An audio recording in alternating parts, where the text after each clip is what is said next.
Welcome to the new Rainmaker Podcast, a weekly show for visionary founders and team members alike to come together and share the heartfelt, the cringe, and the radically honest truths about what it's really like to build and work for some of the world's most exposed brands on the biggest internet stages.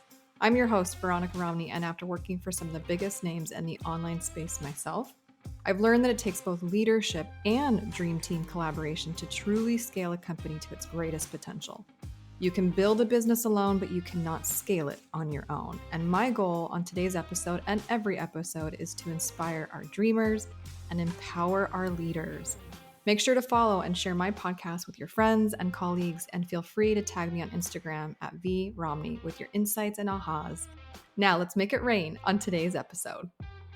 Rainmaker family, I am so excited for today's podcast because we're going to be talking about something that almost every leader that I have ever had the opportunity to work with has struggled with, which is imposter syndrome. This is something that comes up every single time when I'm working with these beautiful marketing leaders who have aspirations to become these career advancing rainmakers. And it doesn't matter if they have 15 years of marketing pedigree or they're just starting out marketing for the first time, imposter syndrome hits them all at different stages. And it's so hard to watch.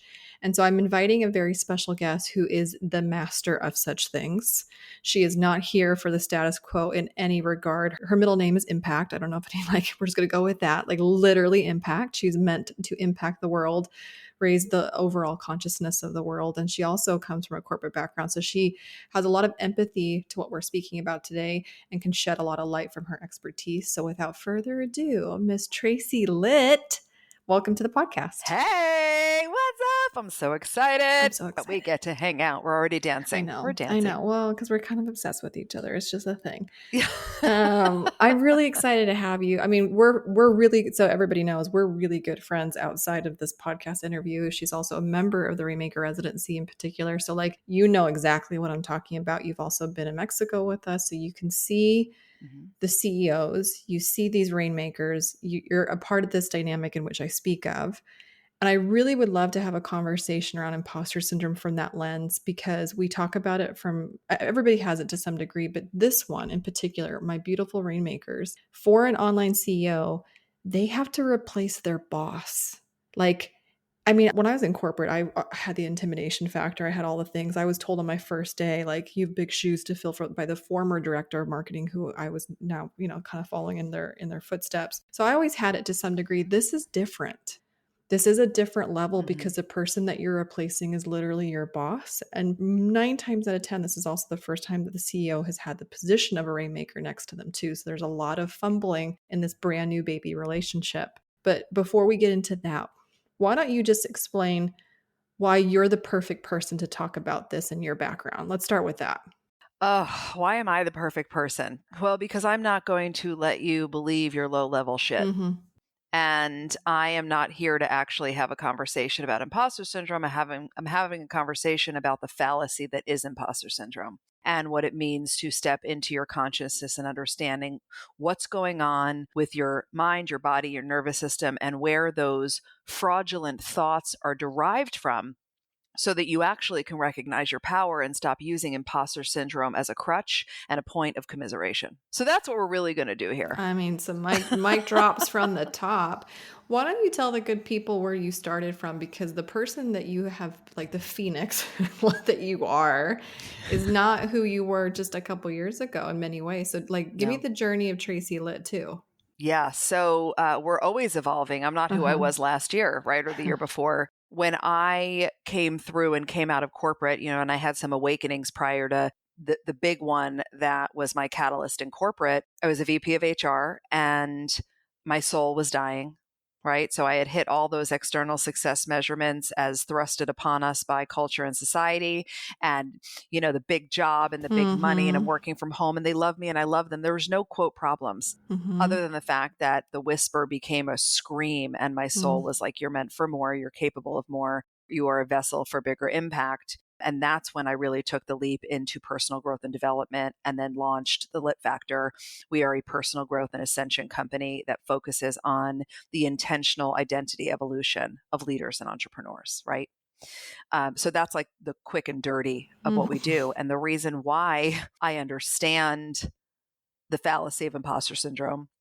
And the core of the work that I deliver is the science and art of change, is because when I went to go initially make that leap from, right, like, so the soul was whispering and I'm sitting in my VP of HR job. And on Monday, I'm like, let's do this. And I'm ready to leap and I'm ready to sign up for that coaching school. And here we go. And then on Wednesday, it was like, nope.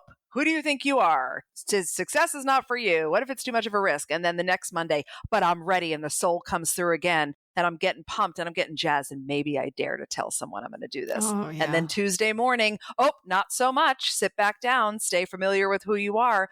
And those fraudulent thoughts, the thoughts of self-doubt, be with me as I'm starting to teach you right now. That's all it is. That's all it is. When you start to think about moving into something that you are not familiar with, that is not currently part of your perceived identity, it is deemed unknown and unfamiliar. And when we move into or think about the unknown or unfamiliar, our beautiful, loving fear response that's so good to us thinks there's a potential threat there. So it does what it can to get you to shrink back down into your zone of familiarity and stay the same. And what's its number one go-to? Its number one go-to?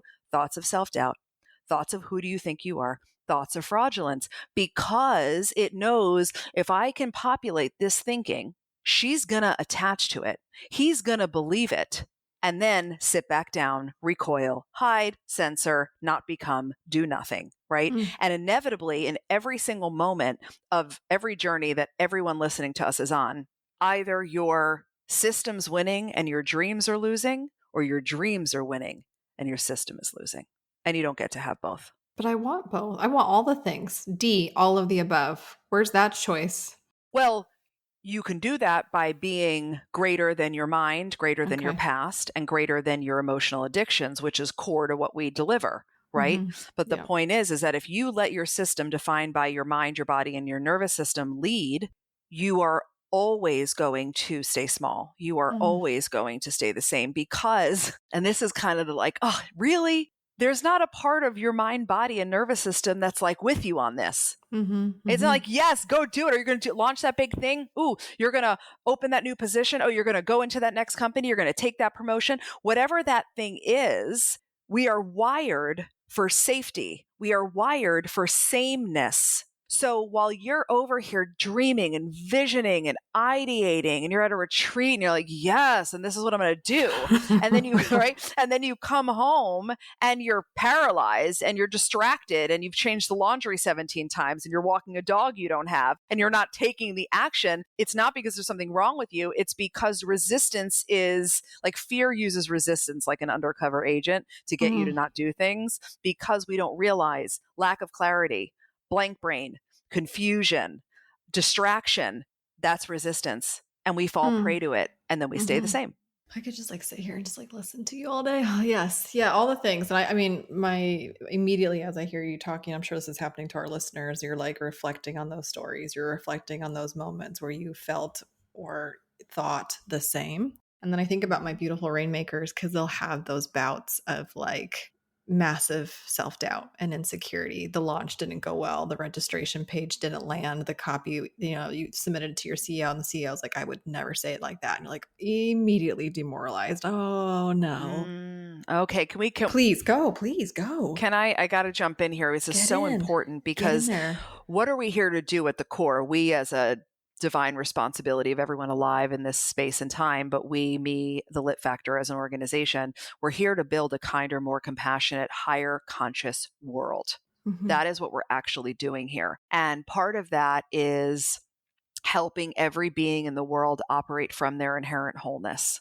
And in order to operate from your inherent wholeness, you have to break the habit of making everything mean something about you. Yes. Because that's kind of like the first domino that then starts to open up that stream of disempowering thinking, that stream of limitation of fraudulent thoughts and doubts, right? Because really in that moment, and I'm the CEO that gives back the feedback and says, nope, that's a no, or I need to rewrite this or whatever it is. And it's up to each individual person to take responsibility for how they respond to things and how to stop conflating your work product with your personal inherent value. Like, I think we need to sit there. Stop conflating your work product, your output, your deliverables with your inherent value. You're a spiritual, energetic being having a human experience. You woke up today. You are whole. You are enough. You are worthy. Why? Because it's inherent in your birthright. It's only the really warped, masochistic, patriarchal, societal, cultural upbringing that has led us to believe that we are as good at what we do, that our worth is negotiable, that if we don't measure up, if we don't earn it, then you're not whole. That's the lie. Okay, I have questions because, hold on a minute. Yeah. We're like already in the deep end and I'm here for it. But questions, immediate questions. When you say raise the consciousness, right? Hiring the consciousness, the level of consciousness. Can you put that into different words so I know exactly? And same with the listeners, like what does that mean for, and you can use a practical example. What does that mean for a mother? What does that mean for a worker? What does that mean for a boss? Like, what does that mean? Okay. So consciousness is the state or quality of your awareness. Let's just start there. So what are you aware of? What are you not aware of? Okay. Also, it is the lens through which you see the world. Right. Okay. We don't see the world the way it is. We see the world as we are. Right. So consciousness and awareness, think of those words interchangeably. Okay. When we recognize where we are now and where the majority of the world operates from consciously until we raise the consciousness is called third dimensional consciousness, right? It's 3D. There's height, there's depth, there's weight. It's tangible. It's our material world. That world is driven off lack, fear, and separation. Sure. Anxiety. Right? Yeah. Right. That's where we're being all human, all ego. That is the state of victimhood. Third dimensional reality, third dimensional consciousness is the state of limitation, right? So when you are believing imposter syndrome is a thing, when you are making decisions through a fear-based lens, when you're recognizing you're in high levels of self-judgment, because all judgment is self-judgment, it's an indication that you're being too human and you're operating in the lowest available consciousness, which is the third dimension of consciousness. Now, let's keep going. So now all of a sudden you listen to this gorgeous conversation and you start to become aware and you start to listen to me. Now in the sheer new awareness that there's a third dimension of consciousness, you're now elevating into the fourth dimension of consciousness because you became aware that there's a dimensional level of consciousness over here. So now we're in the fourth dimension of consciousness, which I teach as the bridge. It's where you start to awaken. It's where you start to heal. It's where you start to transmute energy. It's where you have little moments where like something magical happens because of something inside of you and you're like down with it, but you're also like, can I do that again? Did that come from me actually? Right. Sure. And you're creating a little bit of your own new evidence of your power. It's where you start to question everything. Thank you, thank you, thank you. Please, please, please, if you take nothing else from today, stop believing everybody. Stop believing everything. Question, inquire, get curious. Right? I mean, right now, when you really consider how you became who you are, you're running off a program you didn't even choose. Yeah, sure. What? You're running off a program pushed into you biologically, physiologically, right? Into your subconscious mind through the people that raised you and the people that raised them. And if we just continue down this lazy river of non-questioning and conformity, you'll never raise your consciousness and you'll stay in the third dimension because our culture and society feeds off lack, fear, and separation. Turn the news on. Yeah, no, sure. Right? And what does separation do in our material world? Causes you to keep looking outside of yourself. Causes you to stay disconnected from your body. Causes you to stay in your trauma responses of overthinking and overdoing and overfunctioning. Right? Because what happens as you raise consciousness, you go within. Now we're moving from the fourth dimension to the fifth dimension. What's the fifth dimension? I know that I'm energy. I can trust. I'm love. I know that the universe is my safety net. I understand that this is my state of creation. We're creators, but you can't be a creator when you're operating in the state of survival. And survival is third dimensional reality. It's literally where you are all human and you forgot your divine origin, your wholeness, your holiness, your connection to source. You are 99.9999999% made of atoms. Can we just be there for 5 seconds? You're made of atoms. What's an atom? And put it under a microscope? Waves. What are waves? Energy. So if you're 0.00001% matter, don't you think it's time to elevate your consciousness into what you're really capable of? Sure. Yeah. Be more. And do you think that imposter syndrome, the low level garbage that is imposter syndrome, exists when you're operating from higher consciousness? Mhm. It's not even a thing because you understand, oh, wait, I'm human. So here's where we shift. We go from imposter syndrome and the fallacy of it to, oh my God, this is amazing. My wiring, this whole human thing, my brain, my body, this is working. So kick ass. So anytime I feel fear upon me and I hear those thoughts of self-doubt, I don't attach to them because I'm the being that directs this whole thing. Oh, and I understand that when it comes around, it's actually extra cool because it means I'm getting after it. It means I'm showing up, I'm moving out, I'm expanding, I'm evolving. And the only reason, and please hear me, every beautiful person, the only reason those thoughts of fraudulence or doubt are coming is because you're not fully embodied in that version of you yet. You simply haven't fully become that person, but you're well on your way. And then you get to that point, and that type of thinking doesn't occur on those things anymore because you've stepped into that next level of your identity. Thank you.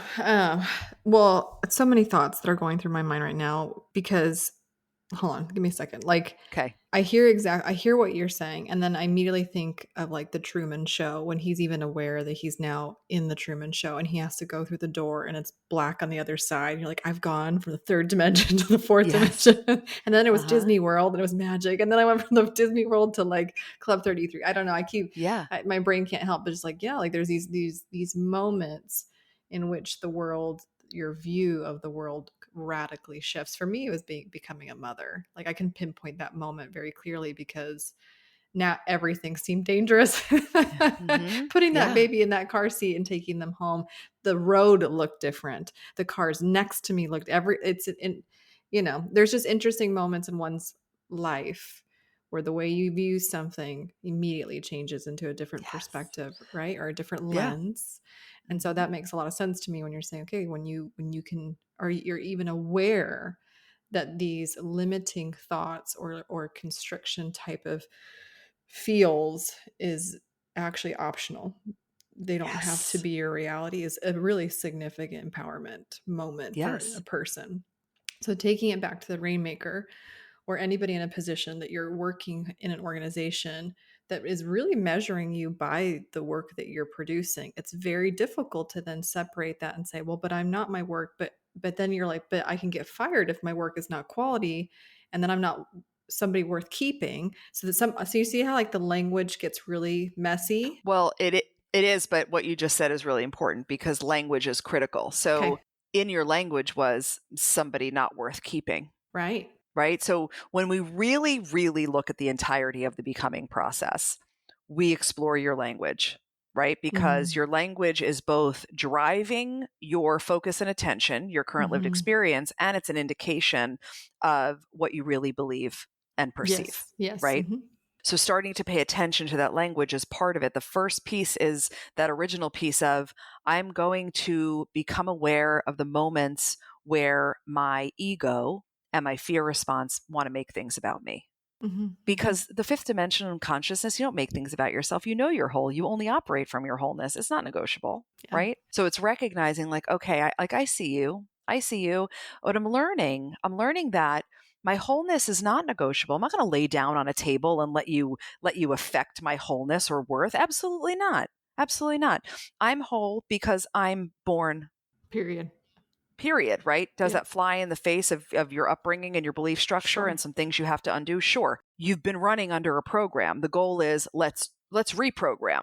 Let's reprogram in alignment with what you want your program to be, and quite frankly, what you need your program to be congruent with the vision that you hold for yourself, for your life, for how you want to feel, for what kind of career or company you want to run or experience.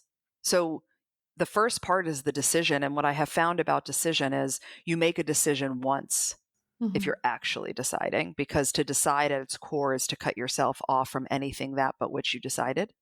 Let's be there for a second, right? Well, yeah, because the game of what if is always playing, right? Oh, yeah. But what if is also now you're learning, oh, I'm not my mind. Okay, my thoughts are options, not facts. So when disempowering thinking is coming upon me, I realize, aha, hi, fear. How you doing? Okay, you're trying to get me to suck right back down on the couch, right? Why doesn't fear come around when you're chilling at home watching Netflix?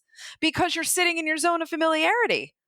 But as soon as you go to make that pitch or take that promotion or show up in your business or use your voice in your marriage in a way you haven't done it or shift from worry and overwhelm to ease and flow, your system's like, what? I have no evidence that she has experienced this before and lived to tell the tale. Bring in the fear border patrol and get her back, right? So to look at decision when it comes to wholeness, it's to say, I've decided to no longer negotiate my worth. I've decided to break the habit of allowing my system to make it mean something about me. And I'm going to embed the new habit of not letting anything mean anything about me. And then once we decide, that's when you do the work again and again and again and again and again and again and again and again and again in support of that decision. Yeah, it would have to be. I think, I mean, God, like it's, and this is more your expertise than mine, but so I don't want to sound like a novice in even saying this word, but like those pathways, like you need to like condition your body. And language matters. The language that is externalized, but the language, more importantly, I think that you communicate with your inner self. Oh my gosh, yes. Like we are mean. We can be pretty mean to ourselves on the inside where no one else can hear our nasty thoughts. Which, if it's okay with you, may I say something about that? Do I need to buckle up? Because you probably do, but it's fine. Okay. I'll go easy. The first thing is yes, you're important. It's really important to recognize what you just said, the inner dialogue, because limits don't exist. What?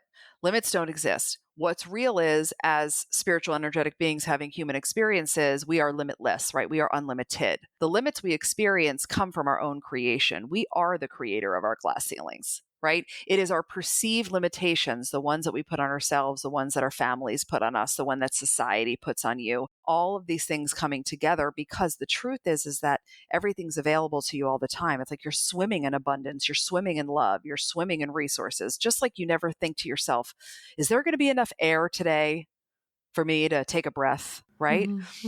And as soon as you identify through your inner dialogue, to your point, the limitation that you are creating, embedding, affirming, and thus perceiving, and you can shift out of that limitation, you're now just swimming in the abundance of what's always around you, because the limit doesn't exist. It's the limit that's created in you that creates the limitation. I understand that. Do you mind if we spar? Go. Yeah, go. Love. Yes. Okay, I want to mental ping pong with you on this because in many ways I hear what you're saying and I'm like, completely resonates, makes sense. And then I try, like, for example, my parents are Cuban immigrants who were literally born into communism. So there was an actual ceiling on their freedom and the ability to act free.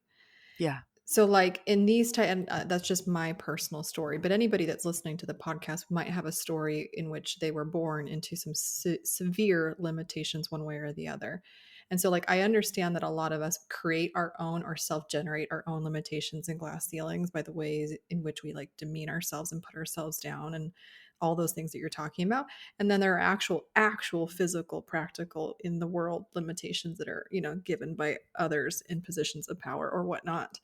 And so when I'm compiling a team, these are things that you don't know about someone in an HR interview. Like you don't know how they were raised. You don't know there's the story of their parents or the lack of, like you don't know these things, but now you're in the throes of working with someone and trying to build amazing things together. And so what happens, I'm just curious from your perspective, what happens when you start to catch that?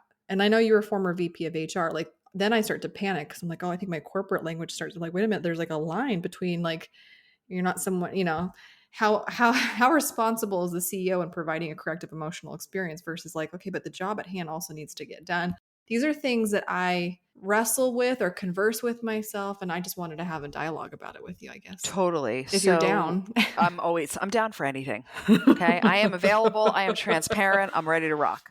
you're making such a gorgeous point for why we're working on raising the collective consciousness. Yeah, fair. Because as someone who sat as a VP of human resources for 12 years, it's anything but human. Yeah. Right? And where we're moving to is really investing in, that's why we do work with small businesses and corporations, coming in to empower the team individually, thus to function as a collective on how your nervous system is feeling when you're in a conversation, being aware that you're taking something personally and where that comes from, right? Giving people understanding of how they became who they are and how they can shift into the next level of who they're becoming and how that works inside of a team. And for you as a CEO is critical, because if not, you're functioning on a surface level, which doesn't progress anything. Right. And it's not about becoming your team's therapist. It's about recognizing that if you're alive and you're walking around right now, you have trauma. And not to be afraid of that word, right? Trauma is simply the way our body physiologically responded to the event that took place. And that then skews how we see the world and how we feel in our bodies and how we show up. And it leads to things like insecurity and taking things personally, because that's what feels so familiar for us. So when we start to build a more conscious world, it means building more conscious corporations and more conscious entities that put compassion and kindness and humanity at the forefront. At this point, it's irresponsible if you run a business and you don't invest in the internal work of your people. I will die on the sword of that one. Well, I'll be there right there with you. Right? Because there's no progress. It's just like, back in the day, professional development was super like time management and 10 ways to be more productive. Like, nope, that's not the world we live in anymore, right? All professional development is personal growth at the core.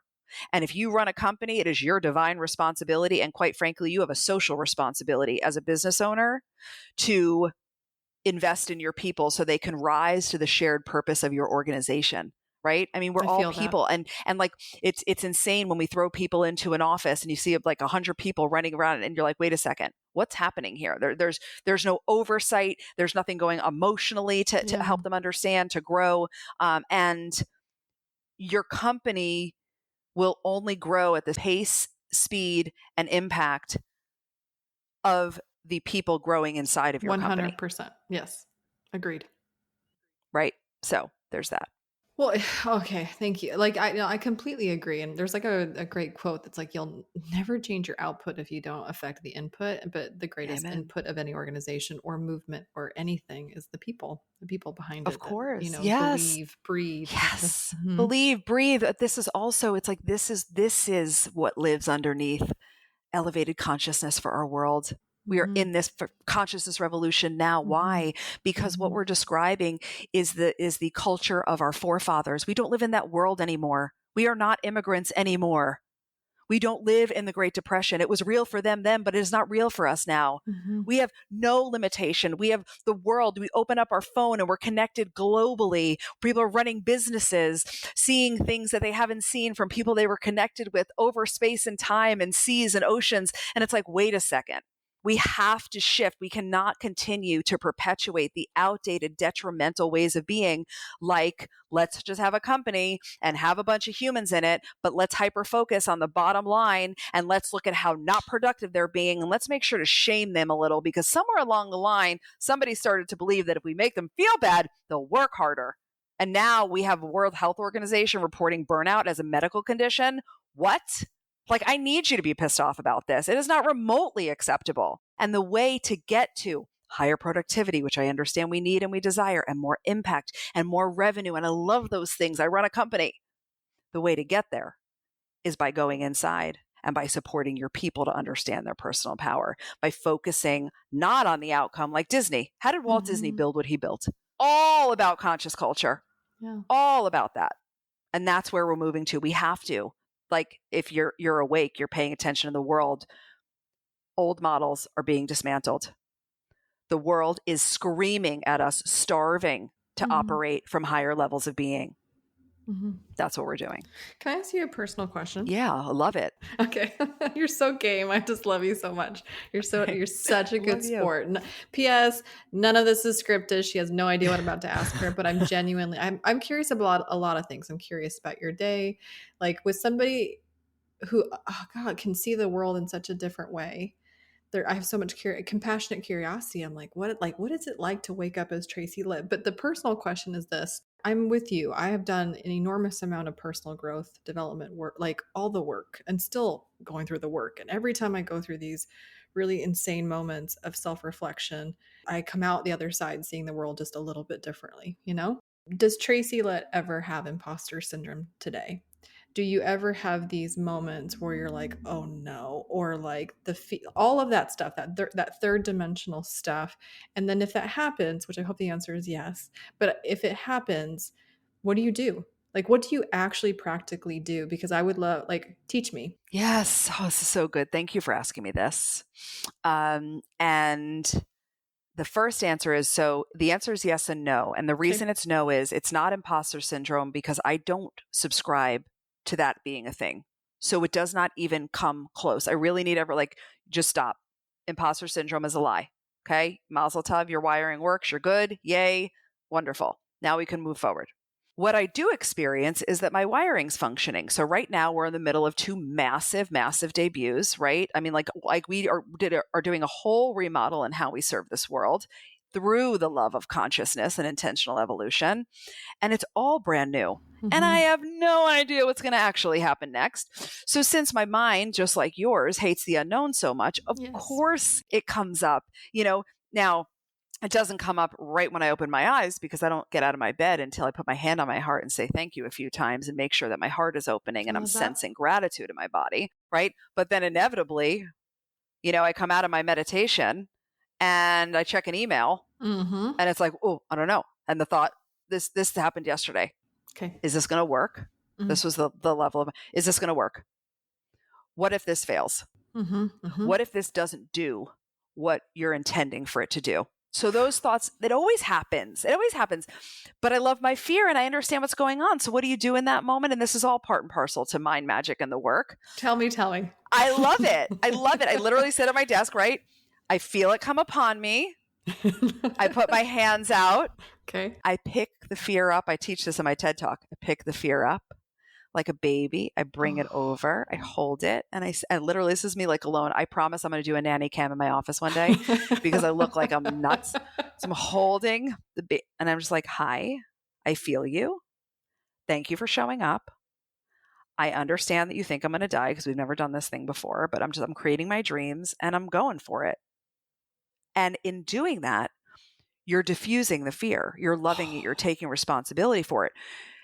And that's revolutionary because the way we were taught to handle fear is to loathe it, is to resist it, is to masculine energy through, push through, do it anyway, overcome. No, those days are over, party people. Okay? Because what happens when you do that? When you create resistance, the resistance gets stronger. So when you're resisting fear by hating it, not appreciating it, trying to overcome it, you're actually giving it fuel. When you love it and you appreciate it because it's amazing.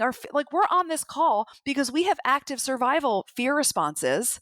So it's empowered us to live through all of the ages so we can be here on this conversation. Now, as the grown-ass fabulous being you are, you need to learn that you're more powerful than all this, that you're more powerful than your fear, your mind, your thinking, your belief structure, the program, your nervous system imprint. You have all the power. You just need to learn how to use it. And that's what we do. Okay, hold on. Give me a second here.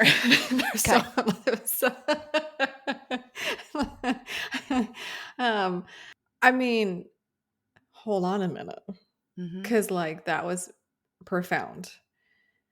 You literally rock your fear. You hold it and I mean, I am watching you do it. If you're listening to this in the podcast, you didn't just see her gesture. Like she literally just held it like an infant. I'm like, you're going to start nursing it. Like it's you just and by doing so, it changes the relationship you have with it Completely. well, because when I think about fear, at least when I think about fear, if I close my eyes and I think about this being that is fear, it's usually dark.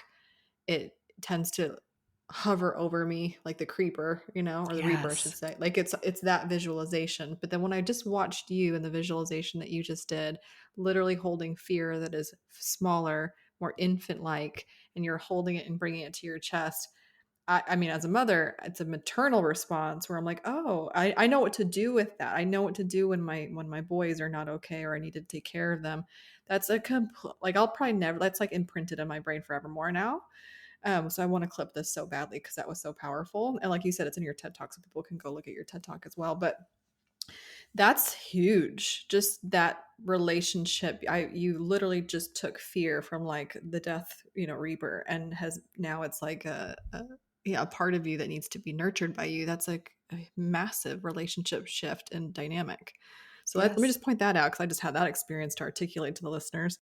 Number two, I just appreciate that you admitted that that happens to you still, because sometimes I catch myself where I'm like, I've already done so much work. So, and then I get mad at myself when I catch myself having, like it happened this morning where I think I saw a Mel Robbins thing, like, why are you still mad at somebody not doing what you thought they should have done? I'm like, I'm still mad at somebody for doing something they should have done. Like, what? And then I Mm-hmm. get mad at myself. And then it's this like stupid, like shame shitstorm. But like, so I appreciate one that you said, yeah, it still happens, but it's a yes and it's not either or. It's yes, it happens, but no, it doesn't affect me the way that it used to because of the work that I've done.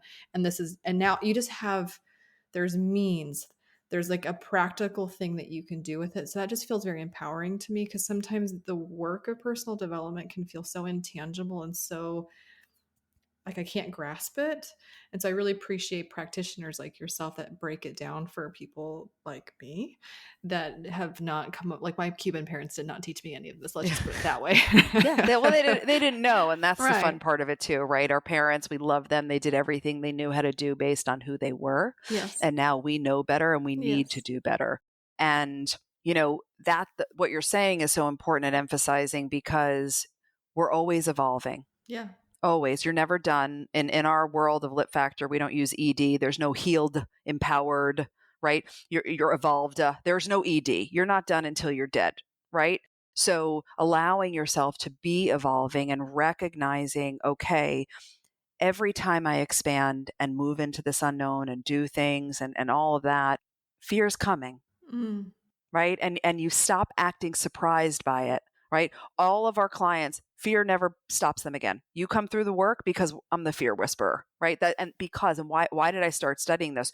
When I left from the VP of HR job with all of my fear talk track going on, and it took me 2 years, 2 years. I sat in that gas break description I gave in the Mm. beginning. And when I left, I said, I just need to understand what the hell was happening here. So I started obsessively studying risk aversion, the biology of fear, right? How can I be pumped and do nothing, right? Mm. What is that about? So the scope of fear work that we have created as a result of that is like nothing else out there, right? And it has that effect because it's not a villain. Yeah. It's Yes, not. exactly right. It's not. It's this beautiful, Yep. loving thing that deserves to be appreciated. And when you do that, that's when it stops being against you. Like you were saying, it hovers over you. Until you love your fear, it sits in opposition of you, Yeah, exactly. Mm-hmm. right? And then you get to bring it in. And then the Mm-hmm. other thing that I'll share for what I really do. So I love that fear. And then I do 2 more things. Please. I do something with my body. So whether it's like I'm tapping or I'm doing different breathing techniques or I'm dancing or I'm shaking it out, but I'm always getting into my body because regulation is key. And then I say this to myself, and no one's getting out alive. You're going to die. It's really not that big of a deal. Just keep going. Like literally it's how I think, right? It's vision or bust. It's vision or bust, right? I'm making a t-shirt. Like that's it. And I know enough to know, because I teach this, that my old identities are going to try to pull me back. It feels like a tug of war between who you're becoming and who you've been. Yeah. Right? Yes. Yeah. And I know that. So since I know it, I'm going to stop acting like I'm surprised every time a doubt thought comes up. And I'm going to remind myself, you're not getting out alive. You're going to die anyway. Just keep going. I think it's so valuable for us. Well, I think what's interesting, again, another paradigm shift that just occurred for me personally, for everybody to witness, because I think more often than not, when doubt or fear or uncertainty creeps in, a lot of us will take that as a sign from the universe that we are on the wrong path. And what you're saying is, no, no, honey, doesn't matter what path you're on. These are characters in your life that will stay with you. We're just changing their relationship with you. They're not telling you that what you're doing is wrong. They're a part of the journey, and you can have a positive relationship and use them. That's significant, because a lot of us, like, we go to the channelers, we go to the mediums, we go to the magic 8 ball. We want to be told that what we're doing is the right thing. And so we misinterpret these characters as signals from God or the universe that we are not on the correct path. And you're Well, saying, please tell me. yeah. So what's interesting is the reason why we allow ourselves, because I want personal responsibilities everywhere and everything. The reason we allow ourselves to believe that those signs are because we're not supposed to do the thing is because we're afraid of our power. Mm-hmm, mm-hmm. It's because we're afraid of the level of success of what happens when we do the thing. Ooh. Are you ready for that? Are you ready to be that successful? Are you ready to be that known? Are you ready for that sense of leadership? Are you ready to have to actually become different? Because if you've been dabbling in personal growth, but you haven't actually changed, you haven't done anything. Get it. You just Tracy, haven't. Nothing changes if nothing changes. Right? So it's recognizing, like, of course it's easy to be like, oh my God, this must mean that I'm not supposed to do it. Yeah. Safe, same. Totally. Right? So how committed are you? Because we could have another episode on committed versus interested. Many of you think you're committed, but you're faking the funk, but you're really only interested. I don't like, my poor social media team is going to have like a heyday. Like, which quote do we use? All of them. All of them. I am a walking soundbite. You are vision or bust, right on the chest. P.S. Can we tell the good people what's coming? Because I have personally moved around the podcast schedule for this to drop on purpose. You have an event, and all of this incredible goodness, it has come out in only like 40 minutes, period. I'm going to get how many hours with you in person? Tell me what's happening in Florida at the gala. Oh, yes. So, and this, you know what, the thing that we were just talking about, and you asked me if this happens to me, those doubt thoughts were being offered to me about the gala and about the big thing we're debuting at the gala. So it's just very real. It's all good. It's real cool. time. It's cool. So the Consciousness Revolution Gala, everyone, or gala, however you like to say it, we were talking about that in the green room. The Consciousness Revolution Gala is a revolutionary keynote, an ascension experience, think like epic growth workshop, feeling like the stuff we talked about, conscious connecting, so being in a space connecting with other people committed to their individual raised consciousness and results, as well as the collective, and a luxurious, phenomenal party with dinner and dancing and cocktails and togetherness at a 5-star diamond luxury hotel on the beach in Palm Beach, Florida on Friday, September 29th. And that is the Consciousness Revolution Gala, because we're building a new world and it deserves a gala. Wow. And then at this gala, you will also be present for the debut of the Litt Factor's contribution to the calling forth of a kinder, more conscious, more compassionate world. And I am I can't, the emotion is just like, yes, like I am the vessel. This is what I've been working towards. This is what I'm here to do. This is the mark that I'm going to leave on the world. This is the legacy. So we need to have a party.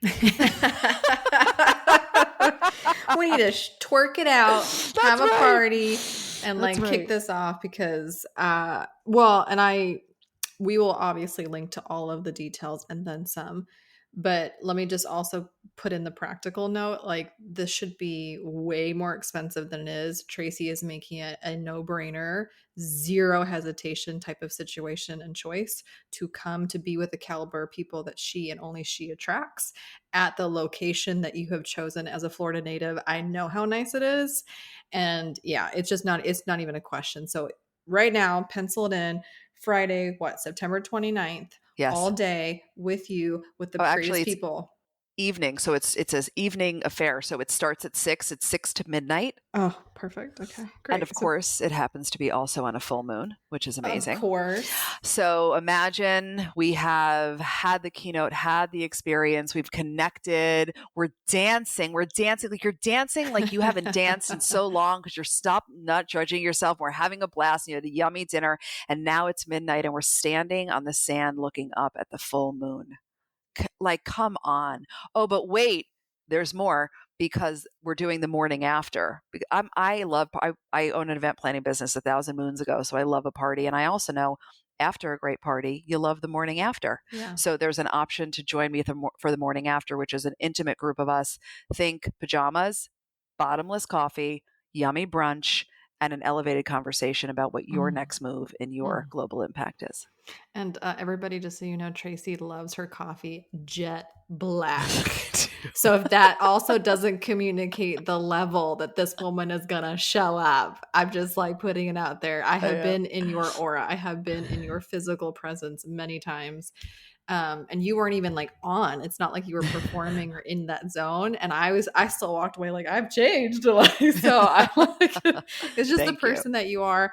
I'm so flippin' appreciative that you came on the podcast to talk about all this. You're a really great sport. I asked you things that we did not plan ahead of time, personal things, and you went there.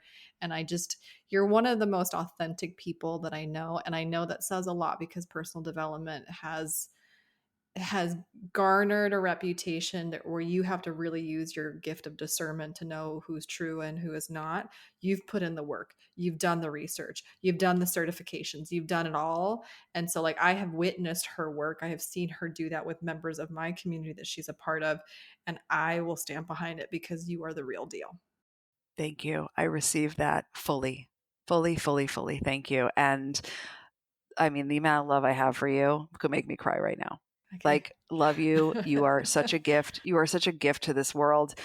Yes, through the lens of marketing, we can shout out that talent, your expertise, the way your mind works, your ideation. I watch you and I'm like, oh my God, like what? It's just amazing. It's amazing. And moreover, your heart, who you are as a woman, who you are as a leader, who you are as a friend, as a like it's beyond. And I'm just really grateful that we ended up in the same place at the same time to be brought together for all the things that we get to do. Yeah, it was a really good day. And I received, in Tracy's language, I received that. And when I hang out with Tracy, I literally think, okay, I better show up as my goddess self because she will accept nothing less. So just bring your goddess self and go twerk it out under the full moon on September 29th. Right. Yeah? Okay. Yay! Until next time, Rainmaker family, thank you for today's podcast, Tracy. Thank you. Thanks for listening to the Rainmaker podcast. We believe you can't get real results or have real relationships that last without being real first. If you resonated with today's episode, leave us a review so we can keep serving up the truth and tips that help you become the empowered leader that I know that you are. And always head over to veronicarami.com to check out all the free resources I have for you and the show notes from this episode. Until next time, my friends.